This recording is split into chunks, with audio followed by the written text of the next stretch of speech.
अस्सलाम वालेकुम, मैं Huram and welcome to my channel. सबसे पहले तो आप सब मुसलमानों को बहुत बहुत बहुत रमज़ान करीम।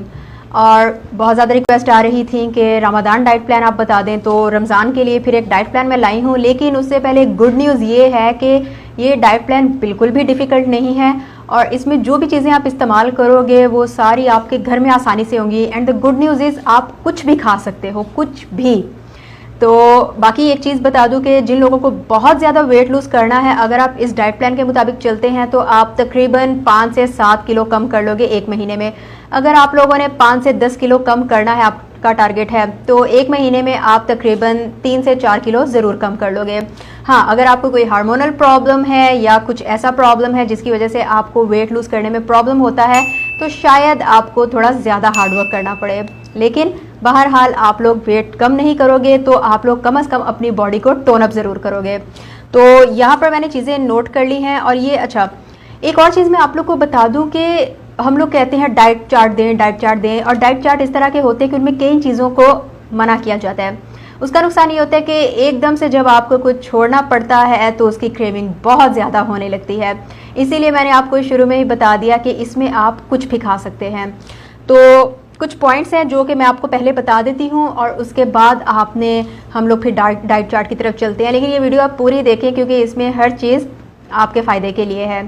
तो सबसे पहले तो ये है कि रमज़ान क्योंकि इस दफ़ा फिर से गर्मियों में आया है, तो आपने तकरीबन 6 से 8 गिलास पानी ज़रूर पीने हैं। लोग पूछते हैं हम किस तरह पानी पिएं, तो देखें जी, आप सहरी से पहले 2 गिलास पी लिया करें। उसके बाद जब आप रोज़ा खोलते हैं तो 1 गिलास सिप सिप लेते हुए आप पिएं।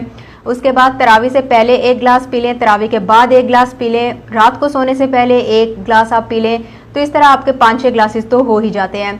और क्योंकि अक्सर कंट्रीज़ में इस तरह होता है कि हम रात को नहीं सोते, तो पूरी रात आपके पास पड़ी होती है जिसमें आप पानी पी सकते हैं। दूसरी चीज़ जो आपने करनी है वो ये है कि रूह अफ़ज़ा जूस जो मार्केट बॉट होते हैं उनको आप बिल्कुल अपनी डाइट से हटा देंगे इस दफ़ा। और उसकी जगह जो आप चीज़ें पिएंगे, फ्रेश जूसेस आप पिएं, स्मूदीज़ आप पिएं। स्मूदी की रेसिपी, ग्रीन स्मूदी की, तो मैंने ऑलरेडी आपसे शेयर की है। और उसके अलावा अगर आप मज़ीद रेसिपीज़ चाहते हैं तो मेरा अपना चैनल है इरम्स कॉर्नर, वहाँ पर आप ज़रूर जाएं और जाके उसको सब्सक्राइब कर लें, क्योंकि मैं टाइम टू टाइम कोशिश करूँगी कि ईजी रेसिपीज़ वहाँ पर लोड करती रहूँ। दूसरी चीज़ जो आपने करनी है वो ये है कि जो भी हमारे फ्राइड आइटम्स होते थे, जैसे कि आपके रोल्स हो गए, आपके समोसे वगैरह हो गए, और इसी तरह से फ्राइड आइटम्स में जैसे कि चिप्स हो गए, कोई भी जो है चिकन वगैरह, कोई कबाब वगैरह, तो इन सारी चीज़ों को इस दफ़ा आप फ्राई नहीं करोगे। खाओगे, खाना ज़रूर है आपने, लेकिन बेक करके, ओवन में आप बेक करें। एयर फ्रायर है तो वेरी गुड, नहीं है तो नो प्रॉब्लम, ओवन में आप बेक करें। ओवन भी अगर आपके पास नहीं है तो आप तवे पर हल्का सा ऑयल लगाएं और उसके ऊपर इन चीज़ों को रख दें और ऊपर से कवर कर दें। इससे ये होगा कि भाप के साथ खुद ब खुद ही ये चीज़ें पक जाएंगी। फिर जो नेक्स्ट पॉइंट आपने करना है वो ये है कि अगर आप वाकई में वेट लूज़ करना चाहते हैं तो आपने इशा के बाद या तरावी के बाद या मगरिब के बाद आपने 30 मिनट की वॉक ज़रूर करनी है। अगर आप एक्सरसाइज करते हैं तो वेल एंड गुड, अगर आप एक्सरसाइज नहीं कर सकते तो आप 30 मिनट की वॉक हर सूरत में करोगे। और एक और चीज़ जो आपने याद रखनी है वो ये है कि पता है क्या, रमज़ान में इस तरह होता है कि हमारे सामने बहुत सी डिशेस होती हैं हमारे टेबल पर या हमारे दस्तरखान पे, तो उस वजह से फिर हम खुद को कंट्रोल नहीं कर पाते। तो आपने इस दफ़ा क्या करना है कि आपने अपनी प्लेट को पहले से ही रेडी कर लेना है, ताकि जो भी आप खाओ सिर्फ उसी प्लेट में से खाओ और बाकी चीज़ों पर आपकी नज़र नहीं जाए या बाकी आप मज़ीद नहीं उठाओ। आपकी वही प्लेट होगी जिसमें से आपने खाना है, उसके अलावा एक्सेस आपने कुछ नहीं लेना। तो अब हम शुरू करते हैं अपना रमज़ान डाइट प्लान। सबसे पहले हम बात कर लेते हैं सहरी की। तो सहरी आपने क्या करना है कि कुछ लोग ऐसा करते हैं कि सहरी से थोड़ी देर पहले उठते हैं, तो उठते ही आपने पानी 1 गिलास पीना है। 2 गिलास अगर आप पीते हैं तो वेल एंड गुड, वरना 1 गिलास भर के आपने पानी पीना है। उसके बाद फीमेल्स अपना जो भी आप लोग का काम वगैरह है, आपने सहरी तैयार करनी है, जो कुछ भी करना है आप वो करें। और ख़त्म करने के बाद आपने फिर 1 गिलास पानी पीना है। ये आपका पानी के 2 ग्लासेस हो गए। अब आपने क्या करना है, अगर आप पराठा खाते हैं नो प्रॉब्लम, आप पराठा खाओ, लेकिन इस दफ़ा आपके पराठे का साइज़ छोटा होना चाहिए। जिस तरह से सीढ़ी का साइज़ होता है ना, सिर्फ उतना साइज़ होना चाहिए। अगर आपको नहीं पता चल रहा तो आप अपनी हथेली लें और अपनी हथेली के जितना आपने साइज़ लेना है पराठे का। और पराठा इस दफ़ा आप ऑयल वगैरह से नहीं बनाओगे, देसी घी या मक्खन, ठीक है, ये आप लगाओगे। हाफ टी स्पून आप यूज़ कर सकते हो। देसी घी बहुत अच्छा होता है वेट लूज़ करने के लिए, बटर बहुत अच्छा है वेट लूज़ करने के लिए। तो पराठा जो आपने बनाना है वो हाफ टी स्पून या 1/4 टी स्पून बटर के साथ आप बनाओगे। ये हो गया आपका कार्बोहाइड्रेट्स का हिस्सा। साथ में आपने प्रोटीन ज़रूर लेना है, क्योंकि प्रोटीन आपको सारा दिन फिल भी रखेगा और एनर्जाइज भी रखेगा। अब प्रोटीन के लिए या तो आप साथ में अंडा ले लोगे, या आप जो है कोई भी कबाब वगैरह बनाया हो आपने वो ले लोगे। उसके अलावा अगर आपने कोई सालन बनाया है जिसमें चिकन है, या फिर जो नॉन वेज खाते हैं, जो वेजिटेरियन हैं उनके लिए ये है कि क्योंकि आप अंडा और चिकन तो ले नहीं सकते, तो आप जो है दाल ले सकते हो, आप चने ले सकते हो, आप कोई भी लोबिया वगैरह ले सकते हो, पनीर ले सकते हो, ठीक है, ये भी प्रोटीन का सोर्स है।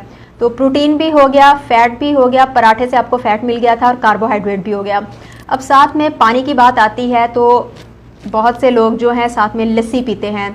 गुड, आप लस्सी का 1 गिलास ले लो, साथ में आप ले लो जी, ताकि आप सारा दिन आपको जलन महसूस ना हो, आप 1 बोल दही का ले लो।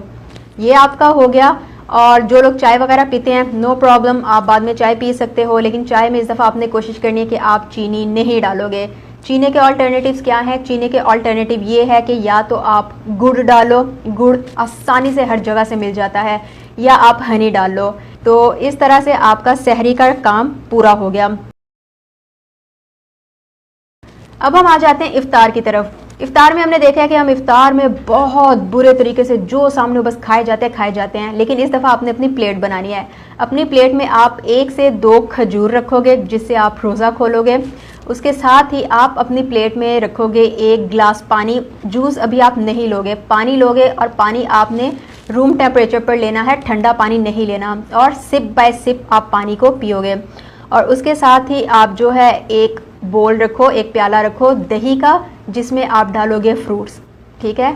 ये आपको एनर्जाइज करने के लिए काफ़ी है। इसके बाद अब आप उठ जाओ, मगरिब पढ़ो।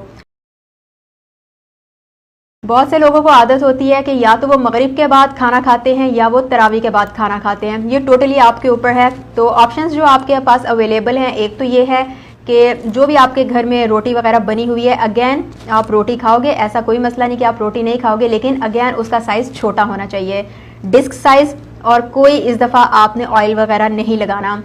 रोटी हो गई, उसके साथ जो भी आपके घर में सालन वगैरह बना हुआ है, जो भी आपके पास तरकारी बनी हुई है, आप उसको यूज़ करो। लेकिन अगर आप पहले 1 बोल लेते हो तरकारी का, इस दफ़ा आपने उसको कम करना है, 2 स्पून काफ़ी हैं। और उसके साथ आपने सैलेड का बड़ा बोल तैयार करना है। इससे ये होगा कि रोटी की क्रेविंग भी आपको नहीं होगी, आपको कुछ स्पाइसी खाने की भी क्रेविंग नहीं होगी, और सैलेड की वजह से आप फीलिंग भी महसूस करोगे। उसके अलावा अगर आपके पास चावल बने हैं, तो चावलों के साथ आपने रायता का 1 बोल लेना है, और सैलेड का 1 बोल लेना है। उसके अलावा जो कुछ ऑप्शंस अक्सर लोग करते हैं वो है फ्राइड चीज़ों की, समोसे और फ्रूट चाट, चने की चाट, ये सारी चीज़ें। चना चाट आप ले सकते हो, और जो आपके पास चिकन वगैरह आप लेते हो, ब्रोस्ट लेते हो, फ्राइज़ लेते हो, वो आपने बेक्ड लेने हैं। तो ये जो कुछ ऑप्शंस हैं, इनमें से आपके ऊपर है कि आप क्या खाते हो। रोटी अगर आपने खानी है, साइज़ छोटा होगा, और सैलड आप कोशिश करो कि आप बड़ा बोल तैयार करो। उससे ये होगा कि आपको ज़्यादा देर तक आप फीलिंग महसूस करोगे खुद को। और अब जो है इन चीज़ों के साथ आप कोई भी जूस ले सकते हो, या अगर आपका दिल चाहे तो आप स्मूदी ले सकते हो। लेकिन अगेन आपने स्टोर बॉट जूस नहीं लेना। जूस अगर आपने लेना है तो फ्रेश जूस लें, स्टोर बॉट आपने नहीं लेना, आपने रूह अफ़ज़ा नहीं लेना, आपने इस तरह की कोई भी चीज़ यूज़ नहीं करनी। अच्छा, उसके बाद रात को अगर हम जागते हैं तो हमें क्रेविंग होती है कुछ स्नैकिंग की या चाय कॉफ़ी की, तो यस आप चाय कॉफ़ी पियो, नो प्रॉब्लम। चाय कॉफ़ी में आप दूध डालो, नो प्रॉब्लम। चीनी अगेन आप नहीं डालोगे, चीनी की जगह आप या गुड़ डालोगे या शहद डालोगे। ये आपका चाय या कॉफ़ी का मसला हो गया। उसके बाद आप लोगे जी उसके साथ स्नैकिंग के लिए आप कबाब बना लो। कबाब जो है वो आपके प्रोटीन से फिल होते हैं, क्योंकि उनमें जो है चिकन वगैरह यूज़ होता है। या अगर आप वेजिटेरियन हैं तो आप दाल के कबाब बना सकते हो, लौकी के कबाब बना सकते हो। ये सारी चीज़ें मैं कोशिश करूँगी कि मेरा जो दूसरा चैनल है इरम्स कॉर्नर, वहाँ पर आपके साथ शेयर करूँ इनकी रेसिपीज़। और उसके अलावा अगर आप ये सारी चीज़ें नहीं खाना चाहते तो आप 1 प्याला पॉपकॉर्न का बना सकते हो, या फिर आप 1 प्याला जो है फ्रूट का ले सकते हो, चना चाट आप ले सकते हो। तो इस तरह से आप अपना जो भी आपके घर में बनता है आप खाओगे, नो प्रॉब्लम। बस साइज़ कम कर दोगे उन चीज़ों का, जैसे रोटी है उसका साइज़ कम कर दिया, चावल जहाँ पर आप 2 प्लेट्स लेते थे वहाँ पर आप 1 प्लेट लोगे, और साथ में आप अपनी ज़िंदगी में अब पानी लेके आओगे, और अपनी ज़िंदगी में आप जूसेस वगैरह की जगह, रूह अफ़ज़ा की जगह आप लेके आओगे स्मूदीज़, और उसके साथ ही आप अपनी ज़िंदगी में लाओगे एक्सरसाइज, और उसके साथ ही आप अपनी ज़िंदगी में लाओगे ढेर सारी सैलड। अच्छा, सैलड की भी बहुत सी ऑप्शंस होती हैं, लेकिन आपको कोई प्रॉब्लम नहीं होनी चाहिए कि हम क्या सैलड खाएं। जो भी घर में सब्जियां अवेलेबल हैं उनको कट करें, ऊपर लेमन निचोड़ें, हल्का सा नमक मिर्च डालें, चाट मसाला डालें, आपकी मज़े की सैलड रेडी। तो ये तो था रमज़ान डाइट प्लान जो मुझे लगा कि आप लोगों के साथ शेयर करती हूँ। मैंने खुद भी ये ट्राई किया हुआ है और बहुत अच्छा इसका असर आता है अगर इसको इसी तरह से किया जाए जिस तरह से मैंने बताया है। तो आपसे इंशाल्लाह फिर मुलाकात होगी। दुआ में याद रखें, अपना ख्याल रखें। अल्लाह हाफिज़।